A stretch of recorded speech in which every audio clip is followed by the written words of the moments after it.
ジャパンラグビー TV をご覧の皆さん、こんにちは。広瀬俊朗です。今回はジャパンラグビー TV の特別企画として、なんと本年より日本代表ヘッドコーチに就任されたエディ・ジョーンズさんをお招きしております。日本代表の強化プラン、今どんなことを考えているのか、いろいろと伺えばと思っております。今回私広瀬俊朗はモデレーターとして、頑張りたいなと思っています。それではエディさん、よろしくお願いします。はい、よろしくお願いします。今日はメインはですね、エディさんが日本代表再び帰ってきたということで、まずはおめでとうございます。はい、ありがとう。で、2015年以来の監督、ヘッドコーチ復帰だと思いますけど、記者会見で超速ラグビーおっしゃってましたけど、これはどういうことなのか、コンセプトを教えていただけると嬉しいです。And 2023 was a difficult tournament. You know, probably the preceding 4 years, particularly with Japan and COVID, was difficult to develop young players, and so maybe plateaued a little bit. So how do we create a point of difference? You know, if we play like everyone else, we'll keep getting the same results, which aren't good enough at the moment. So we need to have a particular point of view to create a really strong identity for Japanese rugby, and we're always going to have smaller teams. But we can be faster thinking, and why can't we change the game? なるほど。はい。それは2023年のワールドカップで、それこそイングランドとかアルゼンチンに負けましたけど、なんかその時の試合を見て超速ラグビーっていうところに行ったんですかね。なんか2023年の課題感でいうと思ったは何かありますか？I've probably always thought about it for Japanese rugby. You know, my first memory of Japanese rugby always goes back to when I was a high school boy and played for New South Wales against Japan. And Japan played so quickly. Look, we beat them quite easily, but they played quickly and they gave themselves a chance of winning. And what I'd like to develop with Japan is that we have a clear playing identity. That doesn't mean that we have to. Everyone has to play exactly like that, but there's a clear identity of what Japan is strong at, and that the only way we can be stronger than the opposition is to play quicker. And quick doesn't mean you're in a hurry. Quickly means that your actions are quick, your thinking's quick, and our collective thinking's quick. Like people sometimes confuse it with you've got to race here and race there. It's not about that. It's about doing things with a clear direction, but do it quicker than the opposition. こういうところ速さを醸成するって結構時間がかかるイメージもありますけど、そのあたりどう考えてますか？Yeah, no, definitely, mate. Definitely. Yeah, individually to improve your speed, it takes time. Individually to improve the collective speed of the team, it takes time. But good things take time. Everything good in life takes time. 2015年にもめちゃくちゃ練習して大変でしたけどもうあの日々は振り返りたくもないぐらいですけど。Yeah, what we want to do is going to be hard, but we've got to make sure there's a fun element to it, so the players get the right balance. そうですね。2015年の時は楽しむまでの余裕がそこまでなくて、ちょっと辛いとかしんどい方が大きかったイメージですけど、エディさんは楽しんでたんですか？ツアーっていうか15年に向けては。Yeah, no, I loved it. Yeah, because you could see we were building towards something. I think whenever you're building towards something, it's a bit like being in a sauna. Like when you're in a sauna, it's not very pleasurable, but when you come out, you feel refreshed. You know, you've either got new energy, you're ready to go, and hard rugby training is a bit the same. Yeah, and then we used to have Wednesday nights. We used to go out for dinner, relax a little bit, and everyone would have a smile on their face. Then on Thursday, they'd start thinking about what was coming next, and maybe the smile would go. 突然練習がなくなったりとかね疲れたって言ったら怒られたりとかね次もあるんですかね、この2023復帰しましたけど、またそういうちょっとメンタルに仕掛けていくことは考えられてるんですか？ Well, I think, at the end of the day, the thing that separates average players from good players and good players from great players is generally not their bodies. It's generally not their skill, it's their mentality. And that's the number one thing. Like, you just got to have a look at League One now. You look at the players who are doing really well. Some of them are Japanese-sized players, Colby, Quagga Smith, Mwanga. And some players are really old. Dan Coles is 37. But their mentality to play the game is what separates them. They're in the game, they're in every moment of the game. And if they're in this play and they're finished, then they're looking to do what they do next. And that's what we've got to cultivate in Japanese players. 今たくさんの試合見てると思いますけど、個人名は挙げられないかもしれませんけど、結構いい選手いますか？I think there's some really good young players coming through, really good young players coming through. And I think that's a promising thing, if you just look at Japanese rugby generally, the university rugby, the strength and conditioning has improved immeasurably. It can still improve, but it's improved immeasurably. The League One now have gone from having a top 4 teams to probably a top 8 teams. So the competitiveness of the competition's improved. So we're really starting to produce a better level of competition. And once you produce a better level of competition, you produce better players. And, if I give one example of Suntory, where at the start of the season they signed Gareth Anscombe to be the Welsh 10 to play 10. He turns up injured, and they have to play Takamoto, the young takeout 10. And he's played exceptionally well, and Suntory are in the top 3 because of the quality of his play.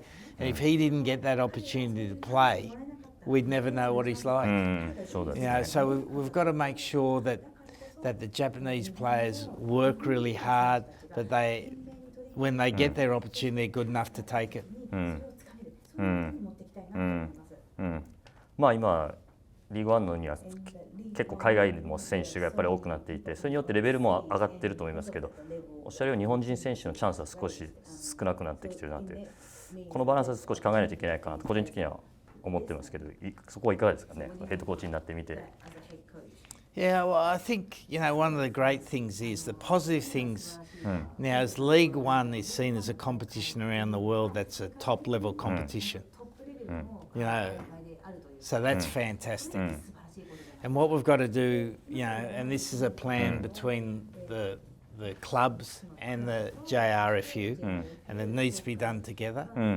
We need to keep that level of competition high, have great foreign players, but also develop more Japanese players. And so the balance at the moment is probably too far this way. We need to get the balance more that way.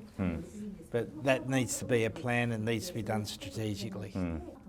本来それはエディさんの仕事範疇を超えてるかもしれませんけど、きっと長い目線で日本のラグビーのことをサポートされようというエディさんの姿勢かなと思うんで、帯としてはすごくまず嬉しいですね。Yeah, well, I think that's one of the unique things about Japanese rugby. We do need everyone to work together, and the responsibility shared between the club teams, we used to be company teams, and the JRFU and the head coach of the national team sometimes sits in the middle there. So it's a role where you've got to be involved in the development of the game.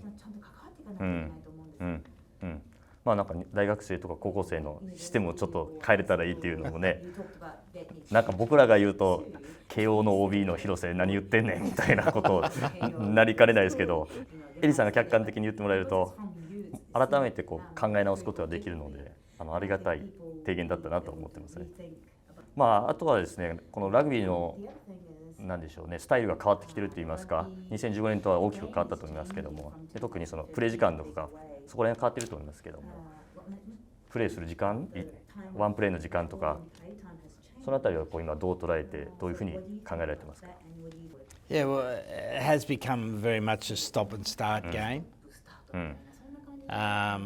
and that's because of HIA, it's because of TMO, and I think there's a big decision around technology in the game, because particularly with HIA, the safety of the players has got to be paramount.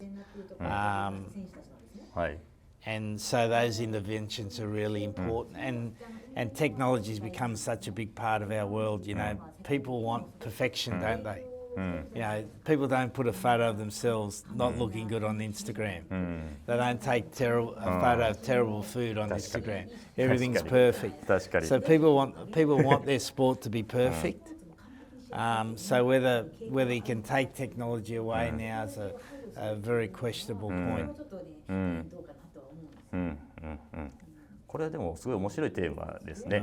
テクノロジーとこのヒューマンの本能とか内側に持っているものとの、まあ今すごいシステマティックになった AI とかいろいろ出てきてますけど、なんかラグビーってすごいやっぱ人間的な根源的なスポーツだと思いますけど、エディさんはそのラグビーのなんかどういうところにこう可能性とかどういうところが好きなのか。Well, I think rugby's a complex game. And that's part of the attraction. Yeah, you can have big guys, you can have small guys, you can have doctors and lawyers playing with labourers. You've got this eclectic mix of people playing this complex game, and you can win it in any sort of way. And that's probably the attraction that I have. You know, when you've got a group of players, everyone wants to be traditional. You know, if the most popular car is Toyota Prius, everyone wants to drive it. You know, no one wants to be different. So the courage to be different is a great challenge for Japanese rugby. Can we take rugby in a different direction?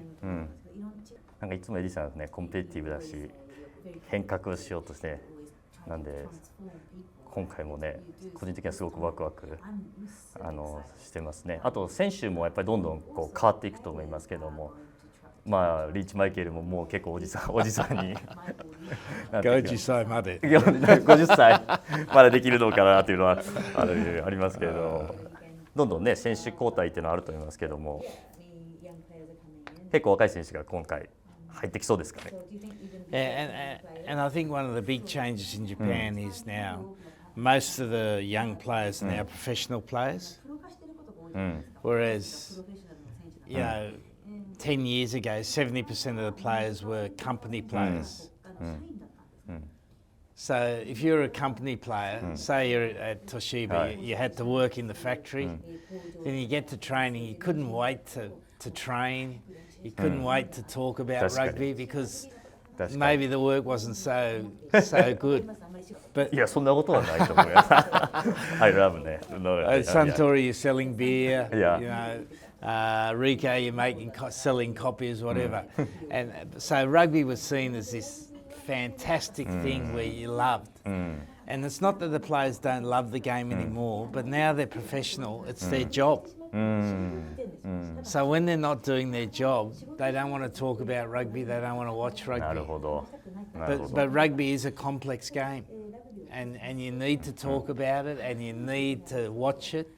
And so this next generation of players, it's how they still love their job. Yeah, and it's a very different way of thinking, and it's not only Japan, it's around the world now. And how you create situations in your team where you get people sitting around and talking about rugby in their free time. What they see is their free time.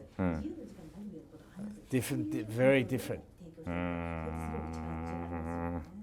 なかなか難しい気もしましたけど、具体的にはそのイングランドのコーチとかオーストラリアのコーチの時にこういうことをやったっていうのはあるんですか？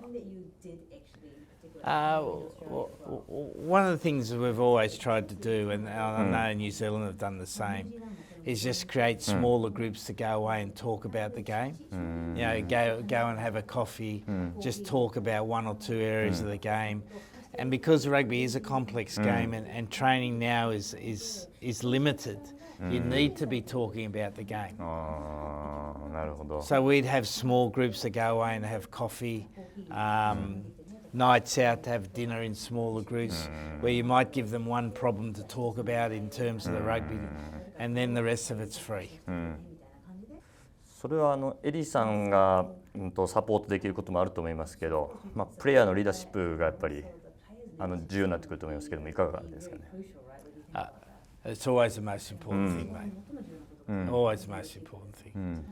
Yeah, rugby is a player's game, and I think that's one of the problems we've had in rugby over the last period of time. It's become too coach-centric, where the coach has had too much power.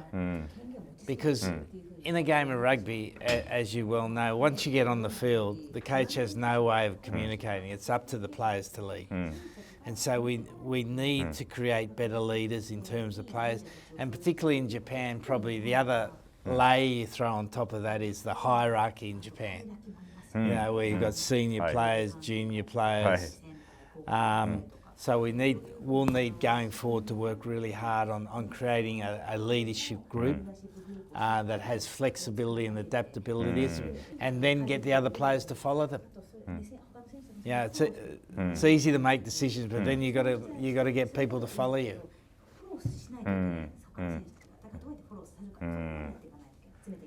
いや、どういうリーダーシップグループを作るのかな。具体的に言えないかもしれないですけどね。楽しみですね。次のキャプテン、あとリーダーグループ、はい。ちょっとサプライズがあるのか、みんなが知った顔なのか。あとはサウンドズもなくなって、リーグワンのレベルが上がっているとはいえ、やっぱり海外での経験は貴重だと思いますけども、やっぱ若い選手に海外行ってほしいですかね。Well, I think firstly they've got to be good enough to get an offer to play overseas, and that's the player's responsibility to get good enough. But I think, there's no doubt for any player, whether they're English, Australian, Japanese, to have experience overseas opens their breadth of learning. Their cultural understanding increases, and from a rugby point of view, it lifts their level. Like you just look at even Sam Cane, 95 caps for the All Blacks, comes to Japan and he wants to be a ball carrier, wants to change his game. Fantastic. And he asks advice from players. 95 caps for the All Blacks. So for a young guy to go overseas and play in England, a halfback to play in England, and learn how to control the game through kicking, it's a fantastic experience. あれほどの選手がそんなに謙虚で、なんていうんですかね、チームに貢献していくっていうのは素晴らしいですよね。あとは2015年ラグビーワールドカップの後は五郎丸がエディさんがちょっとサポートしてレッズ行ったりトヨタ行ったりとかありましたけどね。I reckon Goromaru is a really good example. Probably when he first started, all he wanted to do was be the best at Waseda, be the biggest star at Waseda. No idea about playing overseas. Then he went to Yamaha, best player at Yamaha. Then remember he first came to Japan. He wasn't the most enthusiastic player. And then for some reason he changed. Something went. And then he went to the World Cup and he was probably the best 15 at the World Cup. ね、びっくりしましたね。It was amazing, wasn't it? And then this guy who probably didn't enjoy going overseas, then plays in France and Australia. そうですね。It's amazing what a player can achieve, and what we need for these young guys now is to think about what they can do right at the start. Aspire to be the best in the world, because they can do it. We've seen it in baseball. Otani can be the best player in the world. He's Japanese. So there's no reason why we can't have a Japanese player to be the best player in the world. 僕らも割とね、できない理由、エクスキューズばっか探して、エディさんに怒られましたけど、それよりもあるもの、いいものを生かそうっていうマインドに変わったのが、マインドセットが変わった。これはやっぱり2012年か15年では一つの大きなターニングポイントだなと思ってますけどね。でもエディさんそれを変えるためには結構な大変だったんじゃないかなって思いますけど、本当に。It came down to the leadership of the team. And I can remember one meeting we had, it was Sunday, maybe a Saturday afternoon, Right. and we'd been training really hard, and we'd measure the work off the ball. And I'm sure you were at this meeting, and the leadership group was there, and we looked at the work off the ball stats, and down the bottom were most of the leaders. And we gave you the piece of paper and said, we need to change this, boys. And I reckon from that point onwards, the leadership group then took control of the team much more. And that was the most powerful thing that happened. And when you get the team being run by the team, then the team becomes even more powerful. All the coach does is set the path and maybe light the fire a bit. But the leaders are the ones that keep every day, get the team, you go from here to here to here. And when you're like this, you're hard to beat. But when you're like that, you're easy to beat. 楽しみですね。2027に向けてこういうのができるのが楽しみですね。まあ日本のファンの皆さんもね、エリーさん今度はどういうことやりはんねやろうなって思ってると思いますけど、なんかそうやってある時はいかがですかね。Look, I think there's no magic in the world. You know, it always comes down to planning, preparation, practice.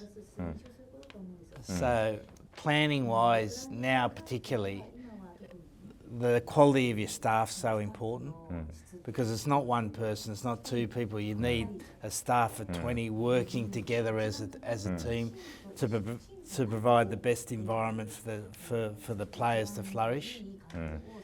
Then in terms of preparation, you know, I think for Japan we've really got to look at technology hard to see where we can.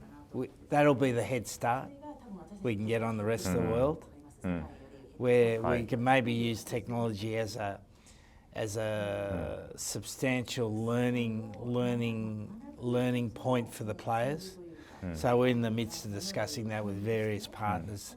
And the third thing, then practice. The big thing about practice is not how hard you train, it's how hard you apply yourself to training. That you go to training ready to be better. Every training session you're better, and that's hard. That's the hardest thing. So the hard work will come through being more mentally focused and mentally want to work together. And that's probably the side I've worked the hardest on, particularly in England. How we can change the mindset of players. すごい興味深いですね。じゃあここまでエリーさんいろいろとありがとうございます。ありがとう。